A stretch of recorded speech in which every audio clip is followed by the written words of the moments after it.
Hi everyone, to the chemistry YouTube channel पे आपका स्वागत है। और आज हम लोग नेक्स्ट लेक्चर पढ़ने वाले हैं सब्स्टिट्यूशन रिएक्शन के बारे में। इससे पहले हम लोगों ने सब्स्टिट्यूशन रिएक्शन के बारे में थोड़ा सा आइडिया हम दे चुके थे कि सब्स्टिट्यूशन रिएक्शन होता क्या है।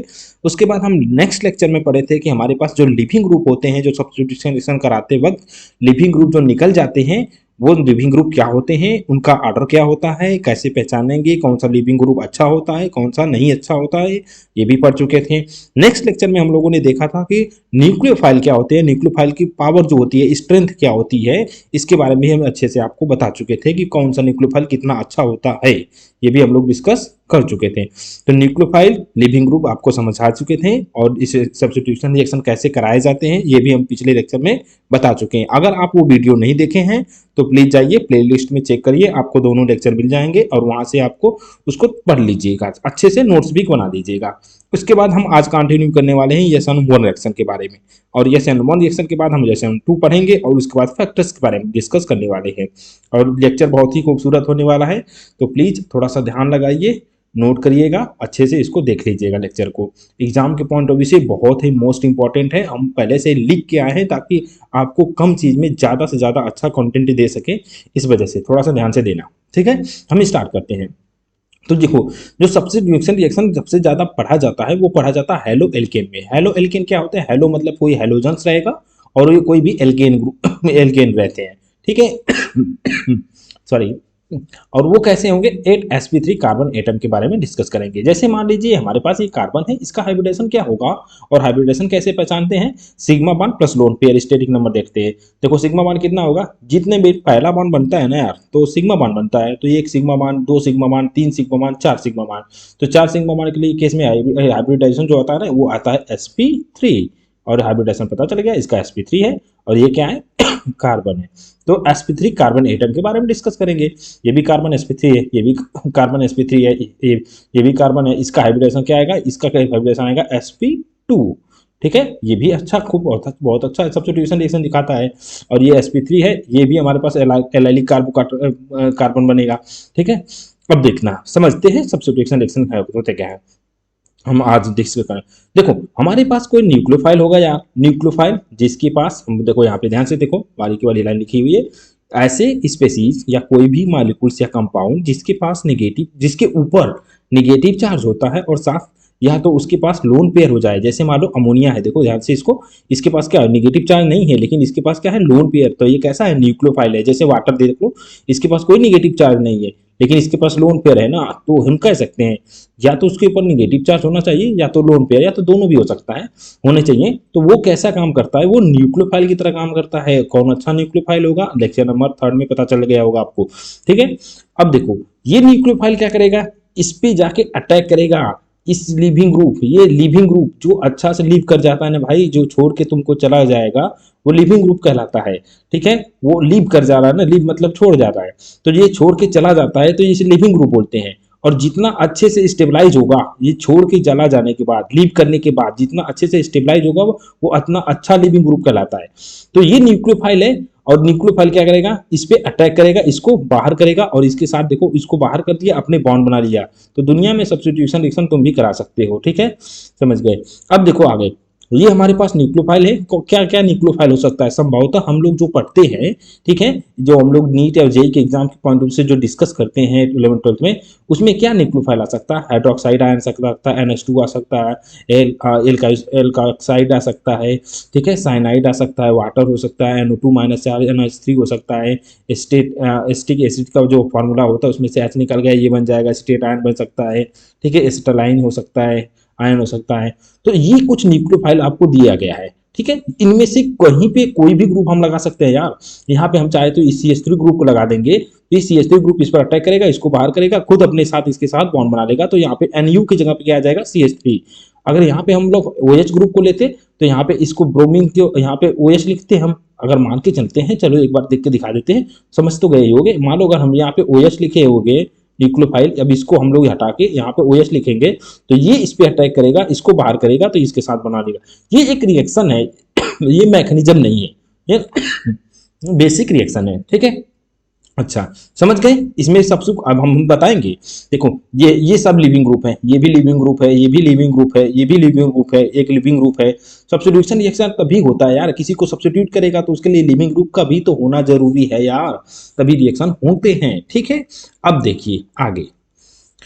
देखिए, ये है, अब यहाँ से कहानी स्टार्ट होती है। जो हमारे पास दो मोस्ट इंपॉर्टेंट जो रिएक्शन होते हैं, SN1 और SN2 रिएक्शन होते हैं, सबसे ज्यादा पढ़े जाने वाले होते हैं इस केस में।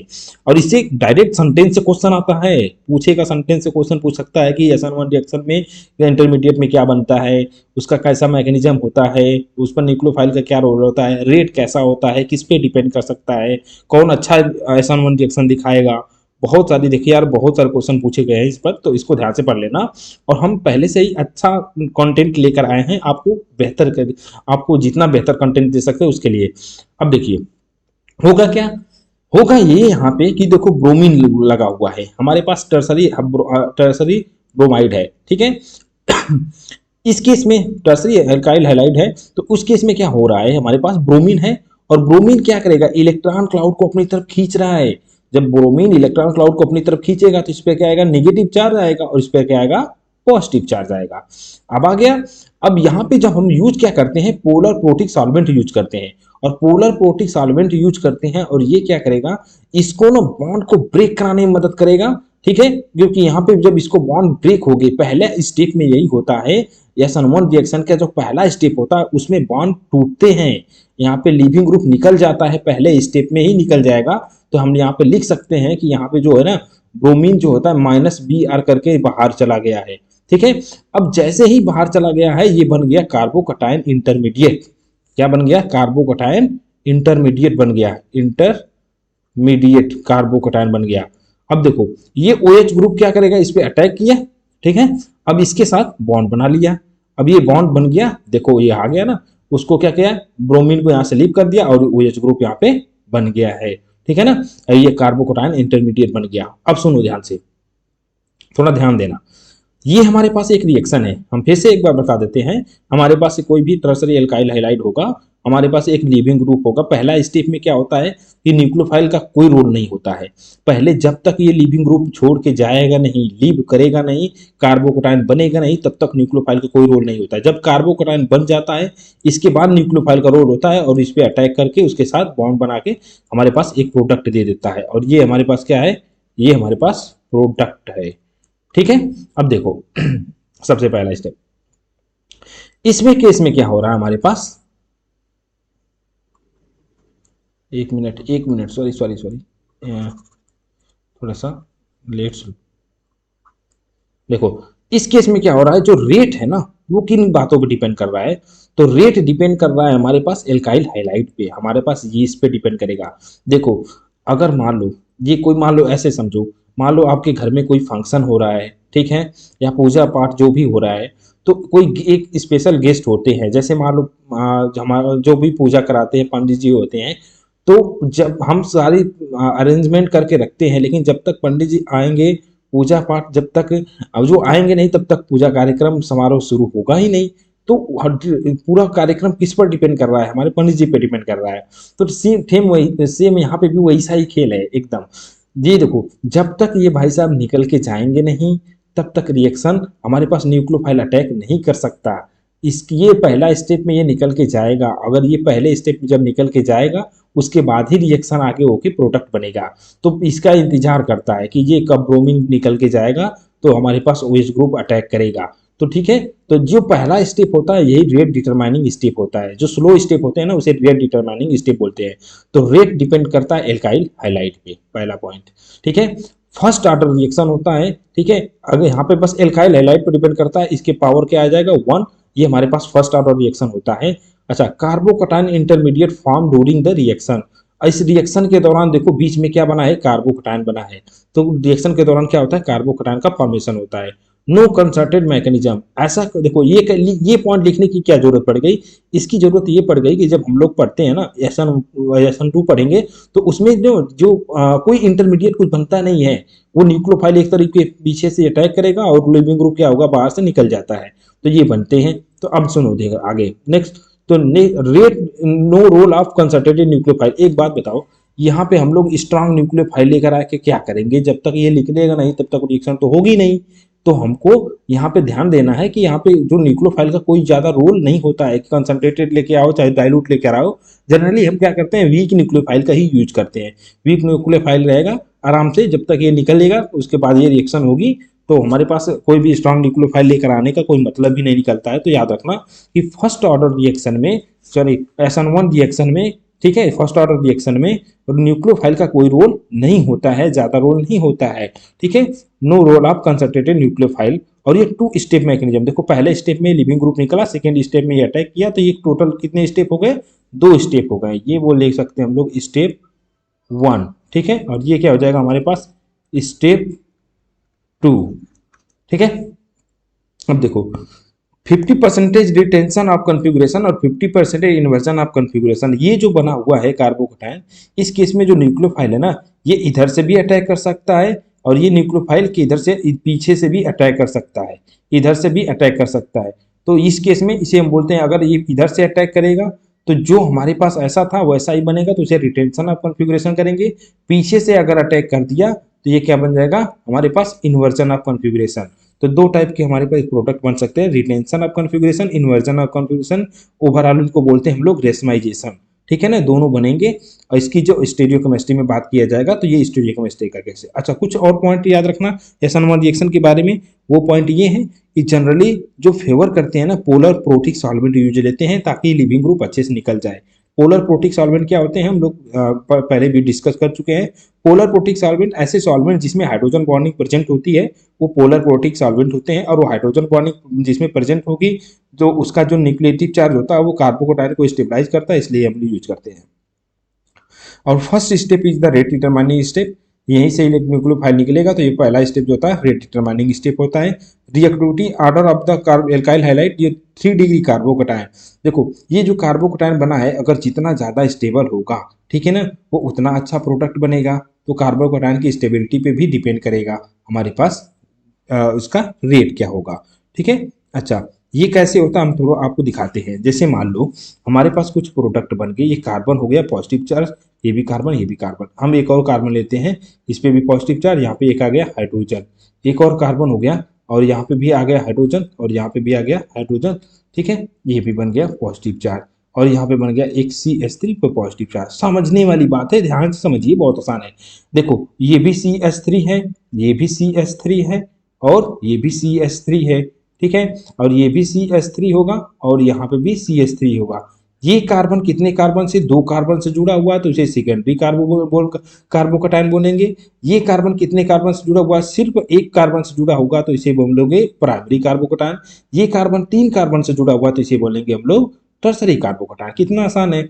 अब देखो sp2 कार्बन के बगल में जब sp3 कार्बन होता है, इसका हाइब्रिडाइजेशन क्या आएगा, sp2 आएगा। देखो 3 सिग्मा मार के लिए sp2। अच्छा, एक चीज याद रखना यार, अगर शायद हो सकता है किसी को नहीं पता वो हाइब्रिडाइजेशन कैसे निकालते हैं, तो याद रखना, अगर 4 सिग्मा बॉन्ड आते हैं तो उस केस में हाइब्रिडाइजेशन होता है हमारे पास sp3। अगर हमारे पास 3 सिग्मा बॉन्ड आएंगे तो हाइब्रिडाइजेशन क्या होता है, sp2। अगर 2 सिग्मा बॉन्ड आते हैं तो उस केस में हाइब्रिडाइजेशन क्या होगा, sp, ठीक है। और ये कैसे आते हैं, हम लोग हाइब्रिडाइजेशन में स्टेरिक नंबर निकालते हैं, ठीक है। Steric number lone pair plus sigma bond count करते हैं, सिग्मा बॉन्ड काउंट करते हैं, ठीक है। स्टेरिक नंबर अगर हमारे पास 4 आ गया, 3 आ गया, 2 आ गया, ठीक है, तो 4 के केस में sp3 होता है, ठीक है। 4 के केस में sp3 होता है, 3 के केस में sp2 होता है, 2 के केस में sp होता है। बस यही से याद रखना, छोटा सी बात है। अब इसका हाइब्रिडेशन शुरू। अब sp2 कार्बन के जस्ट बगल वाला कार्बन जो होता है, ये जो कार्बन है ना, इसे बोलते हैं अल्फा कार्बन। इसे क्या बोलेंगे हम लोग, अल्फा कार्बन बोलेंगे। कोई दिक्कत किसी को नहीं, अल्फा कार्बन। और अल्फा कार्बन के पास भाई साहब जो हाइड्रोजन होता है ना, जो हाइड्रोजन है ना, इसे क्या बोलेंगे, अल्फा हाइड्रोजन बोलते हैं। क्या बोलेंगे, अल्फा हाइड्रोजन, ठीक है। तो टोटल अल्फा हाइड्रोजन कितने हैं, 3, 3 6 3 9। तो इसके पास टोटल कितने अल्फा हाइड्रोजन है, 9 अल्फा हाइड्रोजन है इसके पास। इसके पास 3 3 6, इसके पास 6 अल्फा हाइड्रोजन है। इसके पास कितने होंगे, टोटल 3 अल्फा हाइड्रोजन है। इसके पास नहीं है alpha hydrogen, no alpha hydrogen, ठीक है, नो अल्फा हाइड्रोजन, ठीक है। तो अगर इसके पास अल्फा हाइड्रोजन, जो देखो स्टेबिलिटी डिपेंड करती है, स्टेबिलिटी स्टेबिलिटी डायरेक्टली प्रोपोर्शनल होती है number of alpha carbon, alpha hydrogen लिख लो, अल्फा हाइड्रोजन जिसके पास डायरेक्टली प्रोपोर्शनल होती है ना, डायरेक्टली प्रोपोर्शनल। कोई भी कार्बो स्टेबिलिटी ऑफ कार्बोकटायन जो होता है वो डिपेंड करता है, ये stability of carbocation directly proportional वाला प्रॉब्लम। अगर इसके पास अल्फा हाइड्रोजन है तो अब समझना इस तरह से, मान के चलते हैं ना, देखो हमको एकदम एग्जैक्ट डाटा नहीं ले पता है, लेकिन मान के चलते हैं कि ये ज़्यादा स्टेबल होगा ना, तो ये जो हमारे पास इंटरमीडिएट बनता है वो मान के चलते हैं ये 3 सेकेंड तक बनेगा। और ये जो बनेगा मान लेते हैं हमारे पास ये 1 सेकेंड के लिए बनेगा, और ये बनेगा जो 0.5 सेकेंड के लिए बनता है। तो देखो ये जितना देर तक इंटरमीडिएट में बना रहेगा, हम लोग यहाँ पे क्या करा रहे थे, हम यहाँ पे कार्बन के साथ यहाँ पे ब्रोमीन लगाए हुए थे, और यहाँ पे भी कार्बन CH3 था, यहाँ पे भी CH3 था। हम पहले स्टेप में ब्रोमीन को निकालते हैं, कार्बोकटायन बनाते हैं, कुछ इस टाइप से बनता है। सेकेंड स्टेप में हमारे पास न्यूक्लियोफाइल आता है, इस पर अटैक करता है और उसके साथ प्रोडक्ट बना लेता है, यहाँ पे न्यूक्लियोफाइल जुड़ जाता है। तो देखो स्टेबिलिटी ऑफ कार्बोकटायन, यहाँ पे देखो जितना अच्छा से कार्बोकटायन बनेगा ना, जितना स्टेबल बनेगा उतना देर तक प्रेजेंट रहेगा, तो न्यूक्लियोफाइल को टाइम मिल जाता है अटैक करने के लिए। इसीलिए कहते हैं कि जितना स्टेबल कार्बोकटायन बनेगा SN1 रिएक्शन में, वो उतना ही फास्ट रिएक्शन होता है, उतना अच्छा से प्रोडक्ट उसके साथ बनता है। उम्मीद है आपको समझ में आ गया होगा, ठीक है। यही चीज़ है। इसका आप स्क्रीनशॉट या तो स्क्रीनशॉट तो छोड़ो, उसको अच्छे से नोट कर लेना, ठीक है। फ़ोन में बहुत सारी चीज़ें होती है, आप पढ़ नहीं पाते अच्छे से। तो first step is the rate determining step, reactivity आप समझ गए होंगे। याद रखना सारी पॉइंट इंपॉर्टेंट है। फर्स्ट ऑर्डर रिएक्शन होता है, कार्बोकटायन इंटरमीडिएट में बनता है, और कार्बोकटायन जो होता है ना, इसका जो हाइब्रिडेशन आता है वो आता है sp2। क्या आता है हमारे पास, इसका हाइब्रिडेशन sp2 प्लेनर होता है, ठीक है ना, ये प्लेनर होता है। तो आगे हम लोग बात करते हैं, ठीक है। देखो इसी को हमको मैकेनिज्म, यहाँ पे क्या है, मैकेनिज्म है,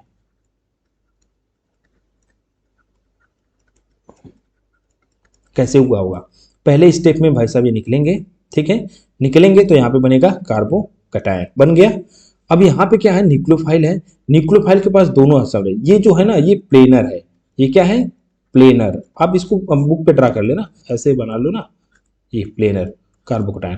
देखो न्यूक्लियोफाइल जो आ रहा है ना, न्यूक्लियोफाइल के पास दो रास्ते हैं, एक तो इधर से अटैक कर दे, या तो एक इधर से अटैक कर देगा। अगर न्यूक्लियोफाइल यहां से इधर साइड से अटैक करेगा तो इसके पीछे से जुड़ जाएगा। देखो यहाँ पे न्यूक्लियोफाइल जुड़ गया है, तो ये क्या हुआ, इसका कॉन्फ़िगरेशन जो होगा ना, हम लोग कॉन्फ़िगरेशन निकालते हैं, मान लो R या S जो भी होता है, मान लो इसका R हो जाए चाहे S में से कोई होगा। अगर इसका R है तो इधर भी क्या ही आएगा, इसका जो आएगा कॉन्फ़िगरेशन, ये इन्वर्जन इसका आ जाएगा S, इन्वर्ट हो जाता है, उल्टा आएगा। अच्छा, अगर हो सकता है कि ये जो न्यूक्लियोफाइल है अगर इधर से अटैक करेगा दूसरे रास्ते से, तो इधर के साथ जुड़ जाएगा, और ये जुड़ गया तो इसे क्या बोलेंगे, रिटेंशन। मतलब अगर इसका आर था तो इधर भी क्या बनेगा, आर। अगर इसका आर है तो इधर क्या बनेगा, एस, उल्टा बनता है, ठीक है, कॉन्फ़िगरेशन चेंज हो जाता है, ठीक है। RS कॉन्फ़िगरेशन हम लोग पढ़ते हैं अच्छे से, ठीक है। तो ये होती हैं पाथ हमारे पास, जो होते हैं दो तरीके से जा सकता है, ये प्लेनर होता है, और प्लेनर कोई भी है, हमारी बुक ही है ना, बुक को ऐसे ले लो फ्लैट। न्यूक्लियोफाइल नीचे से भी अटैक कर सकता है, ऊपर से भी अटैक करेगा, ऊपर से अटैक करेगा तो ऊपर से जुड़ जाएगा, नीचे से अटैक करेगा तो नीचे से जुड़ जाएगा।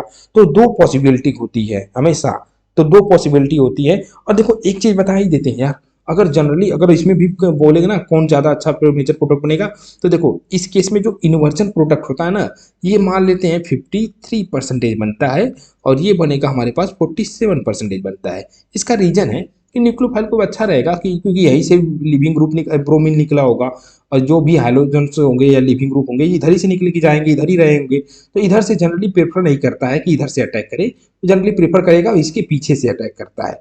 तो इस वजह से ये थोड़ा सा ज्यादा बनता है, ठीक है ना, थोड़ा सा ज्यादा बनता है। अच्छा, कुछ क्वेश्चन लेकर आए हैं हम आपको सामने, कुछ ये क्वेश्चन है, इसमें आपको बताना है रेट, कौन अच्छा सा बहुत अच्छा रेट होगा, ठीक है।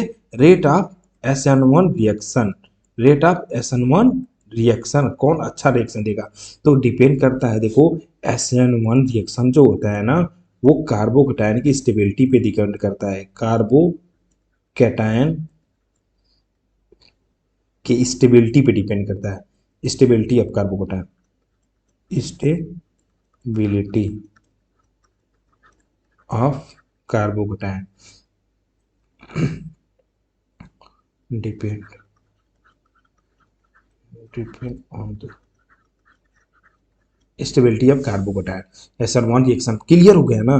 देखो अच्छा सुनो ध्यान से मेरी बात, बस आप सुनिए अच्छे से समझिए, सीखने में वक्त लगता है, आप टाइम ले लीजिए, कोई दिक्कत नहीं हमको, ठीक है। अच्छा यहाँ से निकल के तो चला गया ना, तो इसको हम मिटाते हैं, क्यों लिख रहे हैं इसको, अरे यार क्या मिट गया देखो यहां से निकल के चला गया, लिविंग ग्रुप बन गया कार्बोकैटायन। ये क्या बन गया, ये रेजोनेंस स्टेबलाइज है, ये इधर आ जाएगा तो पॉजिटिव चार्ज यहाँ पे बन जाएगा, पॉजिटिव चार्ज कहाँ बन जाएगा, पॉजिटिव चार्ज यहाँ पे बन जाएगा, ये बन गया पॉजिटिव चार्ज, डबल बॉन्ड यहाँ पे आ गया। अच्छा इस केस में देखा जाए, ठीक है, इस केस में देखा जाए ये हमारे पास बी था, ठीक है। अब देखो इस केस में भी यहाँ से लिविंग ग्रुप निकलेगा तो बनेगा क्या, ये बनेगा कुछ यहाँ पे डबल बॉन्ड, यहाँ पे बन जाएगा पॉजिटिव चार्ज। अच्छा ये क्या है, देखो इस केस में रेजोनेंस तो हो रहा है, तो रेजोनेंस भी हो रहा है, प्लस कुछ और है, ये देखो अल्फा हाइड्रोजन, 3 अल्फा हाइड्रोजन है, तो इसके पास कितने अल्फा हाइड्रोजन है, 3 अल्फा हाइड्रोजन है, मतलब कि रेजोनेंस के साथ हाइपर कंजुगेशन भी स्टेबलाइज है, हाइपर कंजुगेशन, ठीक है ना, हाइपर कंजुगेशन से भी स्टेबलाइज है, दोनों फैक्टर लग रहे हैं इसमें, बस रेजोनेंस हो सकता है, ठीक है। इस केस में देखो यहाँ पे अगर कार्बोकैटायन बनेगा, इसके जाने के बाद बनेगा कार्बोकैटायन की स्टेबिलिटी चेक करनी है हमको, तो यहाँ पे बन गया पॉजिटिव चार्ज, कार्बोकैटायन की स्टेबिलिटी चेक करो तो रेजोनेंस से भी स्टेबलाइज हो रहा है, और यहाँ पे जो बेल्किन है तो ये 3 3 6 6 नंबर 6 अल्फा हाइड्रोजन है इसके पास, तो मतलब कह सकते हैं कि ये तो रेजोनेंस के साथ साथ ये हाइपर कंजुगेशन भी स्टेबलाइज है, और कितने नंबर ऑफ अल्फा हाइड्रोजन है, 6 अल्फा हाइड्रोजन है, तो इस केस में ये सबसे ज्यादा स्टेबल होगा, तो जो पहले का जो आंसर होगा वो आंसर होगा सी, सबसे ज्यादा आएगा, फिर बी आएगा, फिर ए आएगा, ये आंसर होगा। क्यों, क्योंकि ये कार्बोकैटायन ज्यादा स्टेबल होगा तो बहुत ही अच्छा SN1 रिएक्शन दिखाएगा, क्योंकि SN1 डिपेंड करता है स्टेबिलिटी ऑफ कार्बोकैटायन पे, तो जो कार्बोकैटायन जितना अच्छा बनेगा, जितना स्टेबल बनेगा, उसका रेट उतना फास्ट होगा। आते हैं बात करते हैं क्वेश्चन नंबर सेकंड में, यहां से भी निकलेगा हमारे पास क्लोरीन निकलेगा तो बनेगा यहाँ पे पॉजिटिव चार्ज, ठीक है, तो यहाँ पे भी पॉजिटिव चार्ज बन गया, हम बना के दिखा दें, या तो समझ गए आप लोग, अगर समझ गए तो ठीक है, इसके निकलने के बाद पॉजिटिव चार्ज यहाँ पे बनेगा, यहाँ पे भी पॉजिटिव चार्ज बनेगा इसके निकलने के बाद, यहाँ पे भी निकलेगा, तो इस ये समझ जाओ ये ग्रुप चला गया, मतलब एक एक दिखा देते हैं, हम बता देते हैं, एक बना देते हैं, ठीक है ना, ये मान लो सबका एक कॉमन लेगा, ये बन गया पॉजिटिव चार्ज, मतलब यहाँ से ये ग्रुप चला गया तो इस पे बन गया पॉजिटिव चार्ज, समझ गए ये यहाँ पे बन गया पॉजिटिव चार्ज, ठीक है, इस वाले केस में, और यहाँ पे जो ग्रुप है वो सब तो चेंज होते रहेंगे, मान लो यहाँ का निकाल तो यहाँ पे बन गया OMe, ध्यान से देखना, तो यहाँ पे भी बनेगा, यहाँ पे भी बनेगा। अब सोचो थोड़ा सा, खुद सोचो, अगर यहाँ पे पॉजिटिव चार्ज है तो यहाँ पे कैसा ग्रुप लगा हुआ है, ये कैसा है, ये ग्रुप क्या है, ये प्लस एम देता है इलेक्ट्रॉन, तो ये प्लस एम से स्टेबलाइज कर रहा है, और ये क्या कर रहा है, ये प्लस आई के साथ स्टेबलाइज कर रहा है, साथ साथ प्लस एच के साथ स्टेबलाइज कर रहा है। ये क्या करेगा, जो NO2 ग्रुप है ये माइनस एम है, ये इलेक्ट्रॉन खींचेगा, डी स्टेबलाइज करेगा, यहाँ पे कोई स्टेबिलिटी की केस ही नहीं है, तो जो इलेक्ट्रॉन देखो यहाँ पे पॉजिटिव चार्ज बना ना यार, तो जो देगा इलेक्ट्रॉन, वो अगर इसको क्या चाहिए, इलेक्ट्रॉन चाहिए, तो ये इलेक्ट्रॉन इधर देगा, तो यहाँ के जो इलेक्ट्रॉन है वो इधर आएगा, और ये इलेक्ट्रॉन इधर चले जाएगा, तो स्टेबलाइज हो जाएगा ना, तो इस केस में हम लोग बात करेंगे तो सेकेंड सबसे ज्यादा स्टेबल होगा, तो इसका जो आंसर होगा उस केस में सबसे बी हमको दिख रहा है सबसे ज्यादा।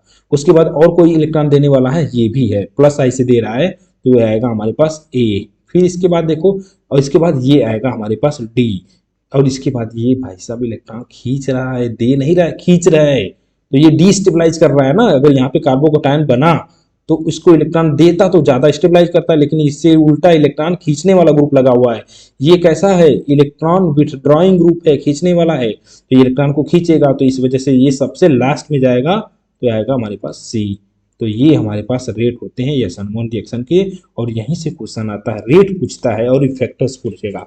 अच्छा अब आइए क्वेश्चन नंबर थर्ड में देखा जाए, ठीक है, यहाँ पे ऑक्सीजन है, लोन पेयर है, अब इसमें देखो किस किस ब्रोमीन ग्रुप को बाहर निकलेगा, ध्यान से देखा जाए तो इसमें अगर यहाँ से ब्रोमीन ग्रुप निकलता है, ठीक है, यहाँ से अगर ब्रोमीन ग्रुप निकलता है, यहाँ पे ऑक्सीजन है, तो यहाँ पे पॉजिटिव चार्ज आएगा, और इस पॉजिटिव चार्ज को यहाँ से लोन पेयर से स्टेबलाइज कर देगा। तो ये क्या आएगा, इसके साथ बहुत अच्छा रिएक्शन होगा। H2O क्या करेगा, इस पर अटैक कर देगा, प्रोडक्ट बना लेगा। तो यहाँ पे जो प्रोडक्ट बनेगा ये बन जाएगा कुछ इस टाइप से प्रोडक्ट बन जाएगा। ऑक्सीजन ये बन जाएगा हमारे पास OH। क्लियर। और यहाँ पे ब्रोमीन ग्रुप रहेगा ही रहेगा, यहाँ पे ब्रोमीन ग्रुप रहेगा ही रहेगा। अगर यहाँ से ब्रोमीन ग्रुप निकलता तो यहाँ पे पॉजिटिव चार्ज बनता, तो उसको इतना मीजोमेरिक इफेक्ट जो होता है बगल वाले कार्बन को ही इलेक्ट्रॉन दे सकता है, यहाँ पे नहीं देने जाएगा। तो ये यहाँ से ये ब्रोमीन ग्रुप नहीं निकलेगा, यहाँ से निकलेगा तो ये बहुत स्टेबल कार्बोकैटायन बनेगा। तो बहुत ही अच्छा, एक्सेलेंट बोलते हैं है ना, बहुत ही अच्छा एक्सेलेंट SN1 रिएक्शन होता है, बहुत अच्छा रिएक्शन होगा। अब देखो इस केस में थोड़ा सा बच्चे कंफ्यूजन हो जाते हैं यार, थोड़ा सा, इसीलिए हम ऐसे क्वेश्चन लाए हैं। सारे क्वेश्चन के देखना बहुत अजीब तरीके से, थोड़ा सा अलग है और बहुत इंपॉर्टेंट है। इस केस में बच्चे क्या करेंगे, SN1 रिएक्शन कराने के लिए यहाँ से इसको निकालेंगे, प्रोडक्ट बना देते हैं। यहाँ पे ये प्रोडक्ट बना देंगे CH3, C यहाँ पे बना देंगे CH3, और यहाँ पे H यहाँ पे बना देंगे CH2 और OH। भाई यही बनेगा, ठीक है, लेकिन नहीं बनेगा, उतना अच्छे से नहीं बनेगा। क्यों, कभी भी कार्बोकैटायन अगर यहाँ पे बनेगा, ठीक है ना, इस केस में अब हम हटाते हैं इसको, ठीक है, ये आपका प्रोडक्ट नहीं बनेगा, ठीक है। यहाँ पे क्या होता है, रीअरेंजमेंट हो जाता है कार्बोकैटायन का। कार्बोकैटायन का कैसे रीअरेंजमेंट होगा, यहाँ पे जो पॉजिटिव चार्ज बना, ठीक है, इस केस में यहाँ पे जो पॉजिटिव चार्ज बना वो कार्बोकैटायन का रीअरेंजमेंट होता है। ये हाइड्रोजन हाइड्राइड पूरा यहाँ पे शिफ्ट हो जाएगा और यहाँ पे बनेगा CH3, यहाँ पे कार्बन, ये भी बन गया हमारे पास CH3, और यहाँ पे भी बन गया CH3, ये बन गया प्लस, ये टर्सरी कार्बोकैटायन बना है। तो ये कार्बोकैटायन का रीअरेंजमेंट हो जाता है और ये बनेगा हमारे पास इंटरमीडिएट, और यहाँ पे OH ग्रुप आके लास्ट में अटैक हो जाएगा और प्रोडक्ट हमको दे देगा यहाँ पे OH ग्रुप, ये प्रोडक्ट बनेगा। उम्मीद है आपको समझ में आ गया होगा। आप क्वेश्चन करेंगे SN1 रिएक्शन के तो बेसिकली क्वेश्चन आप तो कर लेंगे, ठीक है। थ्योरी से भी क्वेश्चन आएगा तो आप थ्योरी में ये पॉइंट याद रखिएगा, इससे भी आपको क्वेश्चन बहुत अच्छे से हो जाएंगे। ये पॉइंट आपको याद रखने हैं, ठीक है। एक एक पॉइंट का मतलब हम समझा चुके हैं। रेट सिर्फ इस बातों पर डिपेंड करेगा, फर्स्ट ऑर्डर रिएक्शन होगा क्योंकि इसके पावर जो होता है 1 ही आएगा, बस इसी पे डिपेंड करता है, सबस्ट्रेट पे डिपेंड करता है। उसके बाद कार्बोकैटायन इंटरमीडिएट फॉर्म, बीच में क्या बनता है, कार्बोकैटायन बनता है। कोई कंसंट्रेटेड मैकेनिज्म नहीं होता है, डायरेक्ट रिएक्शन नहीं होती है, 2 स्टेप में होता है। पहले स्टेप में लिविंग ग्रुप निकलता है, दूसरे स्टेप में न्यूक्लियोफाइल अटैक करता है तो ये प्रोडक्ट बनता है। उसके बाद ये 50% रिटेंशन, मतलब कि हमारे पास जब ये एक प्लेनर बना तो इधर से भी अटैक कर सकता है, इधर से भी अटैक कर सकता है, तो ये हमारे पास प्रोडक्ट बन जाएगा, ठीक है। और जनरली फेवर किसको कर देगा, इसमें कौन सा सॉल्वेंट यूज करें, पोलर प्रोटिक सॉल्वेंट यूज करते हैं। तो first step is the rate determining step, reactivity का वजह कार्बोकैटायन पे डिपेंड करती है। ये क्वेश्चन हम सोच गए। अब इसको भी हम लोग मैकेनिज्म को समझ लिए, 2 रास्ते होते हैं, इधर से जाएगा तो इन्वर्सन हो जाएगा, इधर से जाएगा तो रिटेंशन हो गया, जैसा था वैसा ही, उसी टाइप का लगभग जैसा रहता है। तो हमारे पास इसको बोलते हैं रिटेंशन, रिटेन कर लिया, जैसा था वैसा ही रहेगा, ठीक है। ये हमारे पास हो गए थे कुछ, हम लोगों ने क्वेश्चन को भी डिस्कस कर लिए। अब हम लोग पढ़ेंगे SN2 रिएक्शन के। Thank you so much for watching, और प्लीज़ शेयर कर दो यार, थोड़ा सा दोस्तों को शेयर करो, सब्सक्राइबर बढ़वाओ, ठीक है। और हम बहुत ही अच्छा कंटेंट लाएंगे। अब हम थोड़ा सा पढ़ेंगे SN2 रिएक्शन के बारे में, नेक्स्ट लेक्चर में पढ़ेंगे, ठीक है। और हम एक लेक्चर में हम डिस्कस कर देंगे दोनों के बीच में डिफरेंस क्या होता है, और हम उसमें बता देंगे फैक्टर इफेक्टिंग SN1 रिएक्शन। इसके बाद नेक्स्ट लेक्चर में यही आने वाला है, फैक्टर्स, कौन कौन से फैक्टर्स है जो इफेक्ट करते हैं SN1 को, और उसके साथ साथ हम SN2 को भी डिस्कस करेंगे। Thank you so much for watching this video.